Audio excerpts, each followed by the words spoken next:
showed her. Otherwise, she would have even known, and they would have gotten into the room. She never even would have known they were there. And then you'd be proud of yourself? No, I wouldn't be proud for of lying myself. to your wife and being a sneak? It just wouldn't be a big deal. It would be a big deal. It is a big deal. It's just toys. When you hear Dave say that everything's fine, there's no problem, and yet there is a deep, dark problem underneath it all. You don't think that this is your Johnny Walker? Is this my fix? Is that what you're trying to say? Yeah. Yes, it's my fix. So Your fix for what? What's broke? Me and my toys, it's not wrong, you know? So don't sit there and judge me. I'm not doing this right now at all. I'm going in my room, leave me alone, don't talk to me, I'm done with this. And I cannot believe you brought this to my house. I can't believe you're acting like this. Are you serious? Dr. Spock therapist guy in my face telling me I have a problem? I'm done with it. Out. Are you serious? You're gonna shut the door in my face? My name is Dave. My hobby is collecting toys, and my wife thinks that I have a big problem. You're gonna go out there and you're gonna talk to No, me. I'm not. Yes, you are. No, I'm not. Well, then I'm taking the girls and I'm gonna go. Fine. Don't leave. There's this moron. All right, idiot. I'll talk. Dave, I think what you don't appreciate is how much space that your collection takes up in the lives of everyone around you. Is that what you think? Like you walk in the bathroom and there's John Cena. You go to the sink and there's CM Pretty Punk much. That's all you talk about. It's everything you do. I mean, your wife is essentially married to a transformer. You just don't get it. There was an old saying, the one who dies with the most toys wins. I'm gonna win, you know, and you are not gonna stop me. I don't think so. It's not gonna happen. Jeremy takes advantage of Dave's departure to push the intervention to another level. He believes that the more he can provoke Dave, the greater the chances of getting through to him. The most concrete way to do this is to litter this place with dolls. I'm willing to try anything at this point. I think you should pay special attention to the ones that will especially piss him off. I hope he doesn't get mad at me for touching his stuff. It just makes me so nervous being in here. But you realize it shouldn't be this way, right? I mean, Right. Your husband's toy collection, that you can't even lay eyes on this stuff without him getting nervous about it or with it. It's a room in my own home, and I feel like I'm not supposed to be in here like a little kid. This one, he gets mad if it even moves a little bit. It's like, who touched Bumblebee's arm, you know? This is one of his favorites, I know. I mean, the more buttons we can push, the better. Okay. He's gonna freak out. You have no idea. He is gonna That's throw. good. We want that, correct?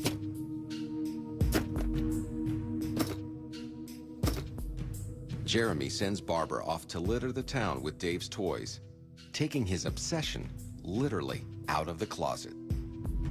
It's just too much, Dave. Too much. You need to fix this today. So I'll tone it down a little bit. That's not good enough. We need to do something concrete today. Do you want to improve the life of your family? Yes or no? Yes. Let's go fix this now. Right now. Jeremy wants to show Dave exactly how much toys rule his life, and more importantly, his family's. I had Barbara plant toys in all of Dave's favorite spots around Tom's River. What the hell is this? This is my stuff? Is this my stuff? This is your stuff. There's more on the floor? These belong in my toy room in my collection. Now I gotta plug all my stuff that you hid all over town. I couldn't be more pissed right now.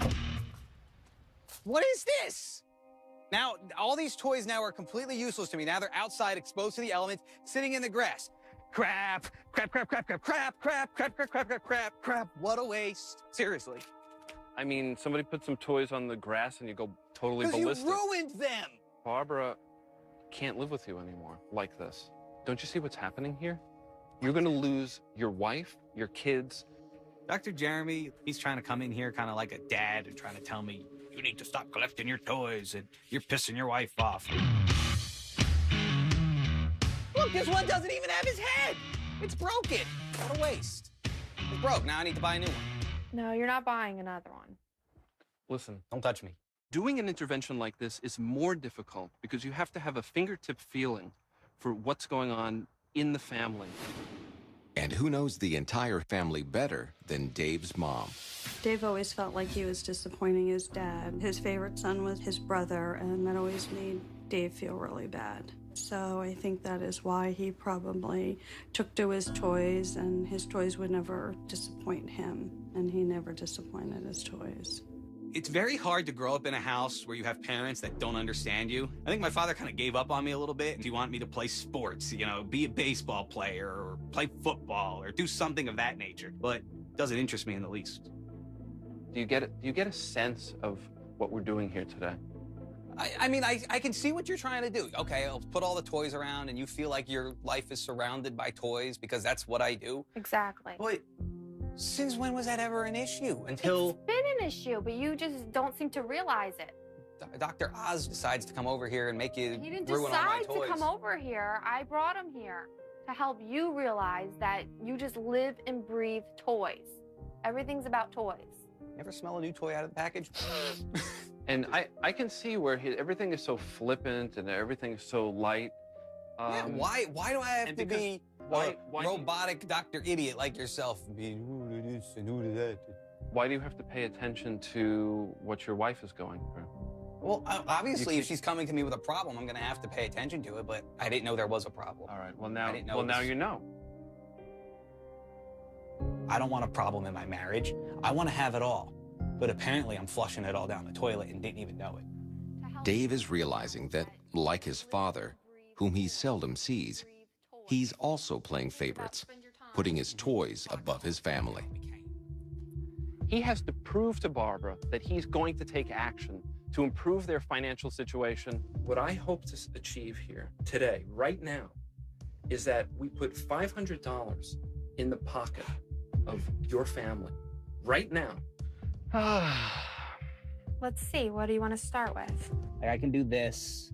I can sell this. I'll sell these Transformer guys here.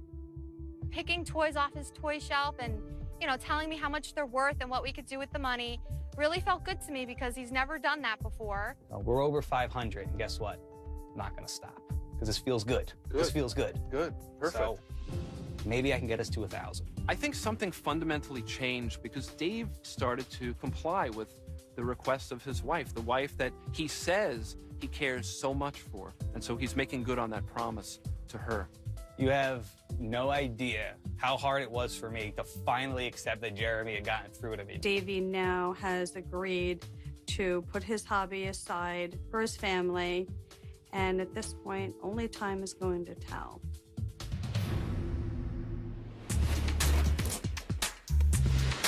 Since Dr. Jeremy's visit, I've probably brought in about $2,000. I know it's going to take some time, but I do feel that this has been a good first step for Dave. Jeremy has gotten through to him somewhat. You know you want him, man. Look at the way he's dressed. Thanks, man. I appreciate it. My goal today at the New Jersey Collectors Con is I hope to make about $1,000. Although Dave is making progress, with a $60,000 collection at home, he still has a ways to go. Oh, cool. There he is. Yeah. Yeah, just because I'm selling things doesn't mean I can't buy a couple things, right? Bayville, New Jersey, a short distance from the Jersey Shore, and said to be haunted by the mythical Jersey Devil. This town is also home to Alex, I have 60,000 baseball cards. all of one obscure player, Andy Van Slyke. For the past 15 years, Alex has been working on and off at Toys R Us, a perfect job to help build a remarkable baseball card collection. This is the Andy Van Slyke room where I have all my Andy Van Slyke stuff. Alex can dedicate up to 35 hours a week, seeking out every Andy card, Andy poster, and Andy collectible ever made. We have over here some uncut sheets of cards. I've highlighted where Van Slyke is on each sheet. Topps Finest had a film that you could peel away, so you could actually spill your coffee on there and then you could just wipe it right away. It's kind of cool. In this section here, I have a lot of 8x10s that he's autographed. This is a very hard to get poster. And then I have a Sports Illustrated poster. We have some cards laid out on the table. A painful breakup sent Alex packing. And 6 years later, he's still living at home, obsessing over his childhood idol. His brother Scott has growing concerns. I think the collection is an obstacle because he's constantly buying things That's off true. the internet, and every other day there's a new package in the mail. You know, it's holding him back. Alex has spent more than $20,000 building his collection. I do have his whole career, starting with 1984. And then after 96, there were no more cards of his. A collection that includes hundreds of duplicates of a ball player who won't be in the Hall of Fame and whose memorabilia is worth relatively little. This is probably most prized in the whole collection. This one here is a jersey, and the autograph is the only one there is. And I got it. Not even Andy Van Slyke has this card. It's mine. Alex's mother, Debbie, is worried that Alex is heading nowhere fast. Alex is very much like I am, very thorough in something when he does it. But he's stuck right now. At 39 years old, Alex is working the same job at Toys R Us he did as a teenager. I'm hoping that Alex would go on, you know, a little further, a little faster with his plans. So how are things going at work at Toys R Us? The economy, that's really what's holding me back, you know, financially, is the economy. You've been there Yes. since you started out as Christmas help as a teenager. You've been very loyal to them. You're very good with the public, with the people. You know your product. You push your product. I really think it would be in their best interest to make you a manager. You're a tremendous asset to that company. Oh, my God. Alex doesn't want to hear it anymore, but Debbie is growing more concerned. Alex was 5 or 6 when his father left. I mean, he's not the Alex that I raised and who went to work as a young teenager to help out in the house, paying bills and taking care of his brothers. I'm afraid he won't snap out of it. Well, I hope Alex realizes that, you know, there is a next step, and, you know, that step is real life. I mean, I remember when we got the apartment that one year, it was just like a different world opens up. Oh, it does. And Oh, yeah. It was just like, Oh, I miss it.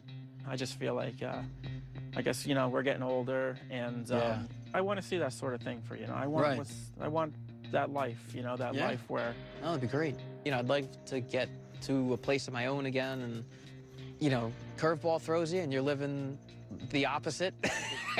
The reason why Andy Van Slyke became my hero was he played with a mentality to win. You know, he wasn't there just collecting a paycheck. Off the field, he has, like, you know, a better family life than I had growing up. This guy right here is an 84 Topps rookie. And, you know, it's creased to beyond repair, and even though nobody would value this, not throwing away Andy. While Alex obsesses over the past, his family stresses over his future. time is running out, you know? If Alex doesn't stop obsessing with his collection now, I think maybe there's not going to be a chance to break him out of the shell. I didn't know how to motivate him, what else to do, you know? Where it's got his name on the imprint of the... Hopelessly watching Alex degenerate to adolescence, Scott and Debbie decide to call in help. They wait until Alex leaves for work. And then bring in a professional to lay down the game plan. Hi, I'm Debbie. I'm Tom. Nice to meet you. Tom Kirsting is a licensed counselor. My goal is to help those people who kind of remain stuck in life. All right, so who wants to start and tell me, like, exactly what's going on?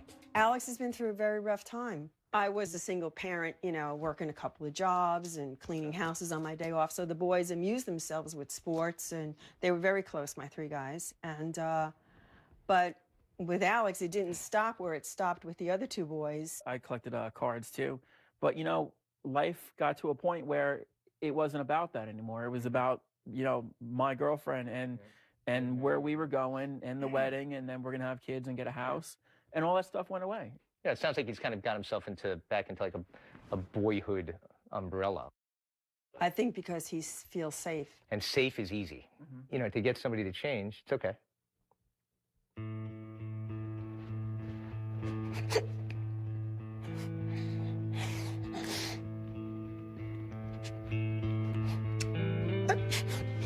feet.